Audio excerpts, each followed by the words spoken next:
ओम श्री गणेशाय नमः। आप सभी का मेरे YouTube चैनल पर हार्दिक स्वागत है। भगवान गणपति की कृपा सदा आप और आपके परिवारजनों पर बनी रहे। आप सदा खुश रहें और स्वस्थ रहें। मेरी मंगल कामना है कि आपकी सभी शुभ मनोकामनाएं भगवान पूरी करें। आप सभी से मेरा अनुरोध है, वीडियो को अंत तक ज़रूर देखिएगा और वीडियो अगर अच्छी लगे तो कमेंट बॉक्स में जाकर श्री गणेशाय नमः ज़रूर लिखिएगा। हिंदू पंचांग के अनुसार प्रत्येक माह में पड़ने वाली कृष्ण पक्ष की चतुर्थी संकटी चतुर्थी कहलाती है और कृष्ण पक्ष की चतुर्थी विनायक चतुर्थी कहलाती है।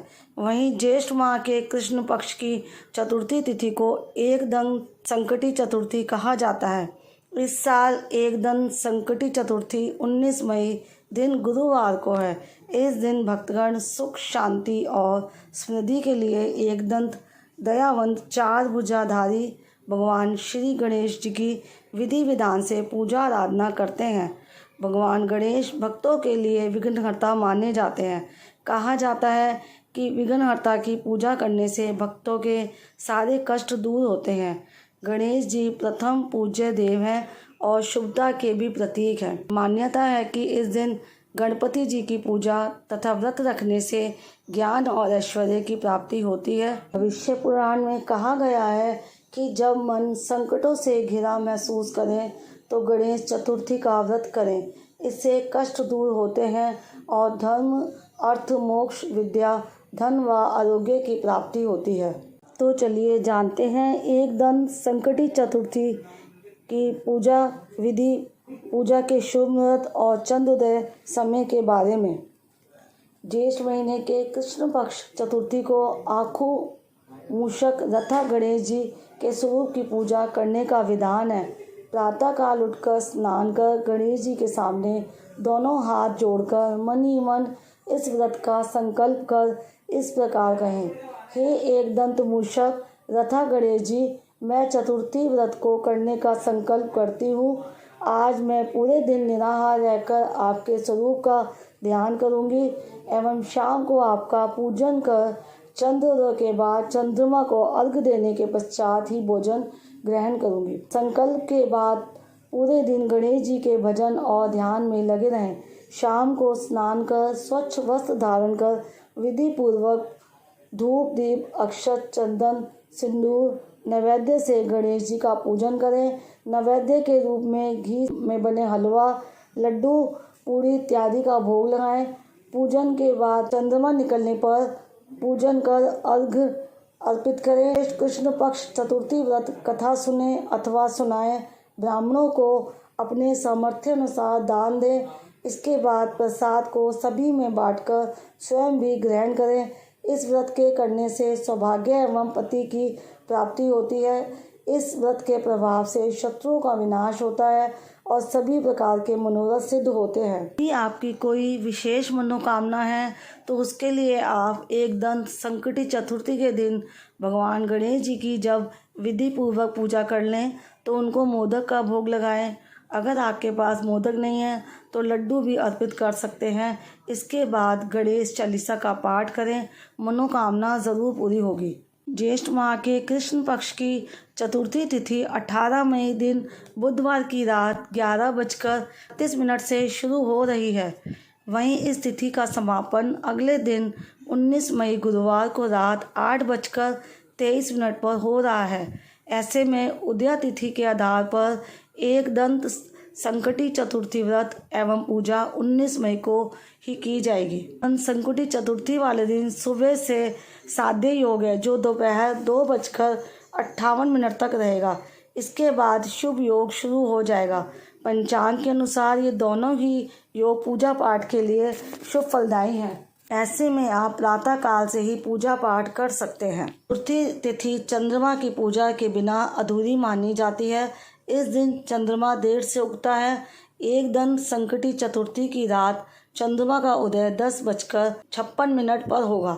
चंद्रमा को जल अर्पित करने के बाद ही व्रत का पालन करते हैं। एकदंत संकटी चतुर्थी को पूजा के समय गणेश जी को आप 5 दूर्वा या दूर्वा की 21 गांठें इदम दूर्वा दलम ओम गम गणपताय नमः मंत्र के साथ उनके शीश पर अर्पित करें। इससे गणेश जी प्रसन्न होकर अपने भक्त की मनोकामनाएं पूरी करते हैं। व्रत कथा। दयामेव नामक ब्राह्मण की कथा। पार्वती जी ने पूछा कि हे पुत्र, ज्येष्ठ मास की चतुर्थी का किस प्रकार पूजन करना चाहिए? इस महीने के गणेश जी का क्या नाम है?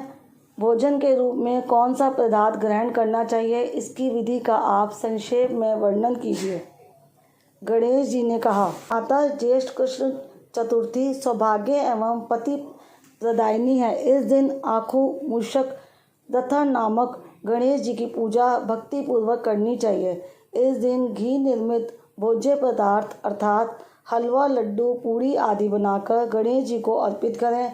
ब्राह्मण भोजन के पश्चात स्वयं भोजन करें। हे पार्वती माता, इससे संबंधित मैं पूर्वकालीन इतिहास का वर्णन कर रहा हूँ। गणेश पूजन और व्रत की विधि जो पुराण में वर्णित है उसे सुनिए। सतयुग में 100 यज्ञ करने वाले एक पृथु नामक राजा हुए।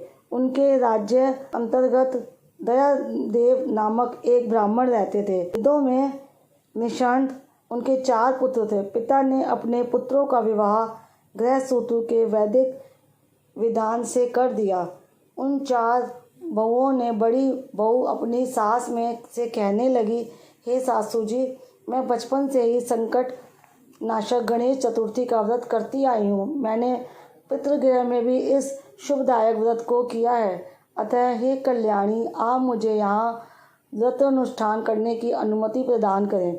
पुत्र वधू की बात सुनकर उसके ससुर ने कहा, हे बहू, तुम सभी बहुओं में श्रेष्ठ और बड़ी हो। तुम्हें किसी प्रकार का कष्ट नहीं है और ना ही तुम भिक्षुणी हो। ऐसी स्थिति में तुम किस लिए व्रत करना चाहती हो? हे सौभाग्यवती, अभी तुम्हारा समय उपभोग करने का है।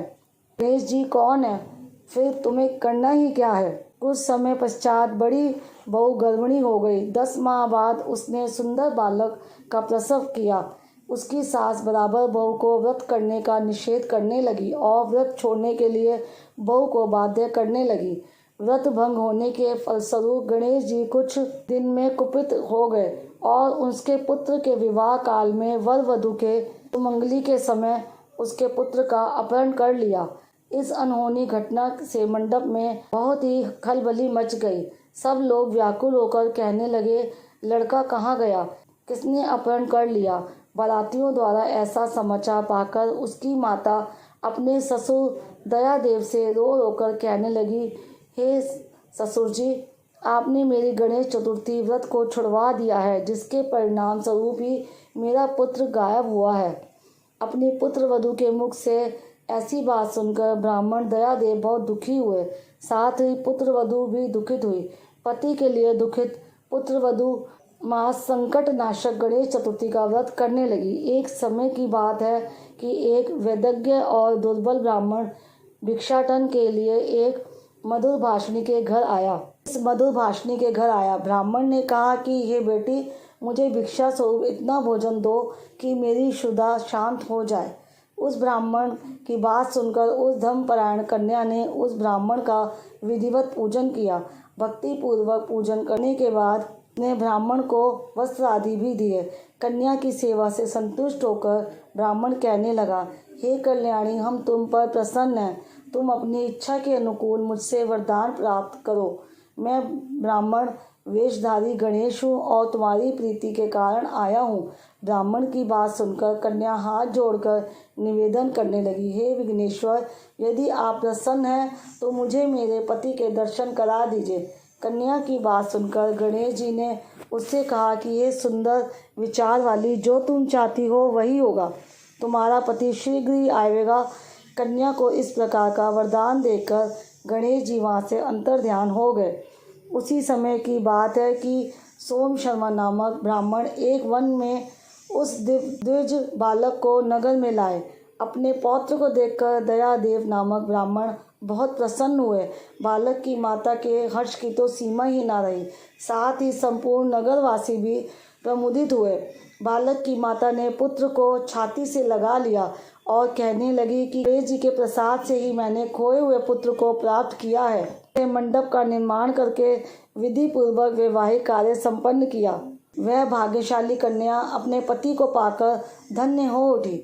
ज्येष्ठ मास के कृष्ण पक्ष की चतुर्थी मनुष्य के मनोरथ को पूर्ण करती है। हे देवी, पूर्व कथित रीति से भक्ति पूर्वक जो व्यक्ति इस व्रत एवं पूजन को करेंगे उनकी संपूर्ण इच्छाएं पूर्ण होंगी। श्री कृष्ण जी कहते हैं, हे राजन युधिष्ठिर, भगवान कृष्ण जी के व्रत का महात्म्य है। हे महाराज, अपने शत्रुओं के विनाशार्थ आप भी इस व्रत को अवश्य करें। उम्मीद करती हूँ आज की ये वीडियो आपको पसंद आई होगी। वीडियो अगर अच्छी लगी है तो वीडियो को लाइक, शेयर और कमेंट ज़रूर करें। और चैनल पर पहली बार आए हैं तो चैनल को सब्सक्राइब करने के साथ साथ बेल आइकन ज़रूर प्रेस करिएगा, आने वाली मेरी वीडियो की जानकारी आपको समय पर प्राप्त हो सके।